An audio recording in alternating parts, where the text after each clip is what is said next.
किसान भाइयों, आज के इस वीडियो में हम जानकारी देंगे कि इस साल 2026 में ऐसा हम क्या काम करें जिससे हमारी मछलियों का उत्पादन भी बढ़े और मछलियों का उत्पादन बढ़ाने के लिए हमें बहुत अधिक पैसा लगाने की ज़रूरत भी ना हो। यानी कम खर्च में हम मछली पालन कैसे करेंगे, इसके बारे में आज का हमारा पूरा वीडियो होने वाला था। पिछला वीडियो तालाब के तैयारी के ऊपर था कि हम तालाब की तैयारी कैसे करें, मछलियों का चयन कैसे करें, मछलियों के भोजन का प्रबंधन कैसे करें, कौन सी मछली का सिलेक्शन करना चाहिए और क्या गलती करते हैं नए किसान या फिर पुराने किसान जिनको फ़ायदा नहीं हो रहा है। सबके ऊपर हमने पिछले वीडियो में चर्चा किया था। जो लोग नहीं देखें वो वीडियो जाकर देखेंगे।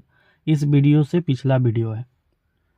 आज हम बात करेंगे कम खर्च में मछली पालन की।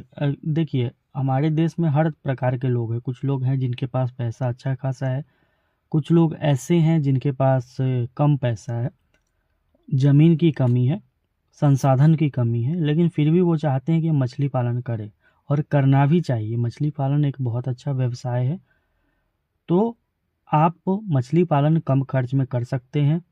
उसके लिए आपको जानकारी होनी चाहिए कि हम कैसे कम खर्च में करेंगे। अगर जानकारी नहीं होगी तो इस बिज़नेस में बहुत सारे ऐसे लोग बैठे हुए हैं जो आपको बच्चा बेचकर, जो दवा बेचकर, दाना बेचकर और तालाब से रिलेटेड मटेरियल बेचकर आपसे बहुत अधिक पैसा कमाएंगे। क्या क्या गलती नहीं करनी है हम आपको उसके बारे में जानकारी देंगे। सबसे पहले आप इन बातों का ध्यान रखेंगे कि अगर कोई बता रहा है कि मछलियों का उत्पादन जो है कंपनी का दाना खिलाकर, यानी जो बोरी में आता है वो दाना खिलाकर हम रोहू, कतला, ग्रास, कॉमन इनका हार्वेस्टिंग हम सिर्फ ले सकते हैं। सिर्फ कंपनी का ही दाना। अगर आप राइस ब्रान खिलाते हैं, सरसों की खली खिलाते हैं, मकई का दर्रा खिलाते हैं, मिनरल मिक्सचर देते हैं, तो इस पर नहीं होगा। तो ऐसा एकदम नहीं। दाना जो है कंपनी का दाना, ये सच्चाई है कि उसमें मछलियों का ग्रोथ अच्छा खासा होता है, प्रोटीन होता है। लेकिन जिन किसानों के पास बहुत अधिक पैसा नहीं है वो कंपनी का दाना नहीं खिला सकते। लेकिन जब हम रोहू, कतला के तरफ जाते हैं तो जो कंपनी वाले दाने होते हैं मेनली इनके लिए नहीं बनता है। ये पंगास के लिए, रूपचंदा के लिए, जिनका हाई डेंसिटी में पालन किया जाता है, बहुत अधिक घना रखकर जिनका पालन किया जाता है, ये उनके लिए बनता है। इसमें नॉनवेज फीड होता है, वेज फीड होता है, बहुत सारी चीज़ें। तो अगर आपके दिमाग में ये है कि बहुत महंगा दाना खिलाना पड़ता है मछली को, सस्ता में नहीं होगा, तो ऐसा नहीं है। हाँ, कुछ खर्च आपको करना पड़ता है सही जगह पे, फालतू खर्च नहीं। फालतू खर्च किस चीज़ में हो जाता है? बीज में हो जाता है। अब बीज ऐसा है कि जो नए लोग हैं वो बीज में ठगाते हैं, लोकल के चक्कर में फंस के। और उसमें भी वो बता देता है कि अगर छोटा सा भी तालाब है, 1 कट्ठा 2 कट्ठा का है, तो उसमें 1 कुंटल 2 कुंटल मछली का बच्चा डाल दो भाई। एक बार मछली का बच्चा आपसे बेच दिया, उसका काम हो गया। तो ऐसा गलती नहीं करना है। कभी भी किलो से, कुंटल से मछली का बच्चा नहीं डालना है। आपको पता होना चाहिए कि आपके तालाब में कितनी संख्या में कौन सी मछली है। अगर आप किलो से, कुंटल से, लीटर से आप डालते हैं मछलियों का बच्चा अपने तालाब में, तो आपका नुकसान वहीं से शुरू हो जाता है। अधिक खर्च करना आप वहीं से शुरू कर देते हैं। हमेशा बताते हैं पीस से, गिनती से स्टैंडर्ड साइज़ का बच्चा अपने तालाब में डालिए और वो स्टैंडर्ड साइज़ तैयार होगा आपके नर्सरी में। किसी बीज विक्रेता से आपको 100 ग्राम का मछली का बच्चा नहीं खरीदना है, क्योंकि 100 ग्राम बनाने में उसने उसको कई साल रखा है, किस तरीके से पालन पोषण किया है, किस तरह के बीज से ब्रीडिंग किया है, किस तरह के मछली से उस बीज को तैयार किया है, बहुत सारी प्रक्रियाएं। आप कोलकाता से हमसे मंगवाइए या नेहाटी में किसी से मंगवाइए, मछली का शुद्ध बच्चा, एकदम 1 नंबर बच्चा नेहाटी में, राजेंद्रपुर में मिलता है। अब आप लोग ये बोलेंगे, ये सोचेंगे कि आप अपना सामान बेच रहे हैं। हाँ, हम बेच रहे हैं और बेचेंगे भी, क्योंकि हम जो आपको देंगे मछली का बच्चा, उसका गारंटी लेंगे कि बहुत शानदार उसका ग्रोथ आएगा। लेकिन आप 3-4 चीज़ें उसके साथ करेंगे तब। क्या करेंगे? सबसे पहले आपके पास नर्सरी होना चाहिए। नर्सरी में हमारे द्वारा दी गई बच्चों को रखेंगे। नर्सरी नहीं है तो हमारे द्वारा दी गई स्पॉन को, 1 इंची को, हाफ इंची को आप छोटे से जाल से बनाकर घेर कर रखेंगे। 2 महीना उसको पालेंगे, सही से भोजन करवाएंगे। 50 ग्राम करके उसी तालाब में उसको छोड़ देंगे, या नर्सरी में 50 ग्राम 100 ग्राम करेंगे, फिर बड़े वाले तालाब में डालेंगे। इससे क्या होगा कि आपने हमसे पीस पर बच्चा खरीदा, 5,000 6,000 बच्चा, 2 रुपया पीस या 1.5 रुपया पीस, या जो भी रेट हो। हर मछली के बच्चे का अलग अलग रेट होता है।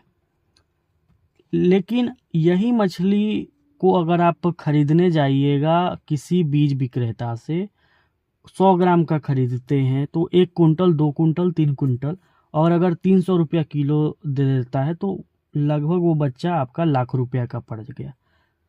तो आप अपने पास नर्सरी में उस बीज को तैयार करेंगे, छोटा से बड़ा करेंगे, और उसमें बहुत खर्च नहीं आता है। बहुत कम खर्च में वो तैयार हो जाता है। आप हाई डेंसिटी में तैयार कर सकते हैं मछली को। 1 कट्ठा का भी नर्सरी है तो उसमें से आपके लिए 2 एकड़ 3 एकड़ के लिए मछली के बच्चे रेडी हो जाएंगे। लेकिन वहीं आप 2 कुंटल, 3 कुंटल, 5 कुंटल खरीदिएगा तो लाख 1.5 लाख रुपया शुरुआत में ही आपका खर्च बढ़ेगा। तो सबसे पहला पॉइंट यही है कि यहीं से आपका खर्चा शुरू हो जाता है, अधिक खर्च। नर्सरी रहेगा, लाख रुपया आपका बचेगा। ये तो हो गई बीज के बारे में कि बीज में हम कैसे पैसा बचाएंगे। दूसरा पॉइंट है भोजन में हम कैसे पैसा बचाएंगे। भोजन में पैसा बचाने का सबसे अच्छा तरीका है, आप तालाब में मछलियों का प्राकृतिक आहार बना दीजिए कि बाहरी आहार पर वो बहुत अधिक निर्भर न रहे। अगर आपका तालाब एकदम सादा है, यानी कि तालाब का पानी एकदम सादा है, उसमें मछलियों के लिए रत्ती भर भी भोजन नहीं है, मछलियाँ इधर से उधर करेंगी, आप घर का एक रोटी भी लेकर जाएंगी तो सारी की सारी मछलियाँ उस पर टूट पड़ेंगी। इससे ये साबित होता है कि आपके तालाब में मछलियों के लिए एकदम भोजन नहीं है। तो ऐसा आप नहीं करेंगे। कोशिश करेंगे कि 40% हम तालाब के भोजन पर मछलियों को निर्भर रखें और 60% ऊपर से दें। 60% में फर्मेंटेशन भी आ जाता है, सरसों की खली भी आ जाती है, rice bran, mineral mixture, east, ये सब भी आ जाता है। तो आप कंपनी के दाना के चक्कर में बहुत अधिक नहीं पड़ेंगे। रोहू कतला में हाँ पंगेसियस पालते हैं, रूपचंदा, पॉपलेट पालते हैं तो आपको कंपनी का दाना खिलाना ही पड़ेगा, उसमें तो चाहिए ही चाहिए। लेकिन जब आप पाल रहे हैं रोहू कतला, उसमें आपको प्लैंकटन बनाने पर पूरा ध्यान देना चाहिए। सालों भर आपके तालाब का पानी ग्रीन होना चाहिए। इससे आपकी मछलियों का काफ़ी तेज़ी से रफ्तार, क्योंकि उनका मुख्य भोजन ही प्लैंकटन है, जू प्लैंकटन है। ये आप एकदम कोशिश करते रहिएगा। ऊपर से आप सरसों की खली दीजिए, मिनरल मिक्सचर दीजिए, ये सब दीजिए। इससे बहुत फ़ायदा आपको होने वाला है और पैसा भी बहुत बचने वाला है।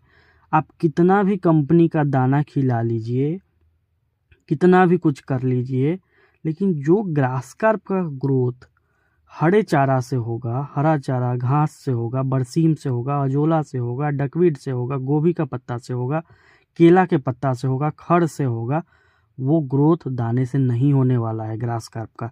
रोहू में जितना समय लगता है उतना लगेगा ही लगेगा, चाहे आप कितना भी आप कंपनी का दाना खिला लीजिए।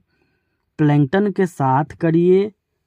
प्लैंकटन पर मछली पालन किया जा सकता है, खाद का प्रयोग करके मछली पालन किया जा सकता है, कम खर्च में किया जा सकता है और बहुत सारे लोग कर रहे हैं।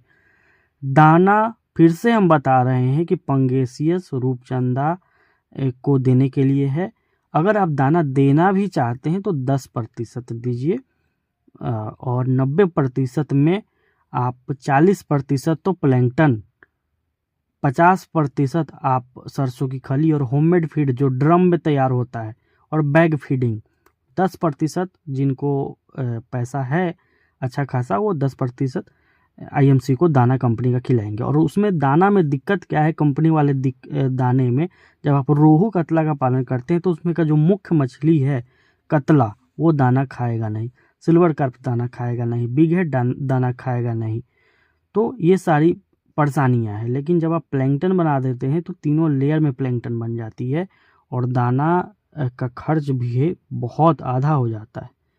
तो दो तरीके से आप पैसा नए किसान बचाएंगे, एक तो बीज खरीदने में, दूसरा है भोजन में। भोजन में बहुत पैसा बचता है क्योंकि 90% जो खर्च आता है मछली पालन में वो भोजन में ही खर्च आता है। तो ये दो काम करके आप बहुत अधिक भोजन में पैसा बचा सकते हैं।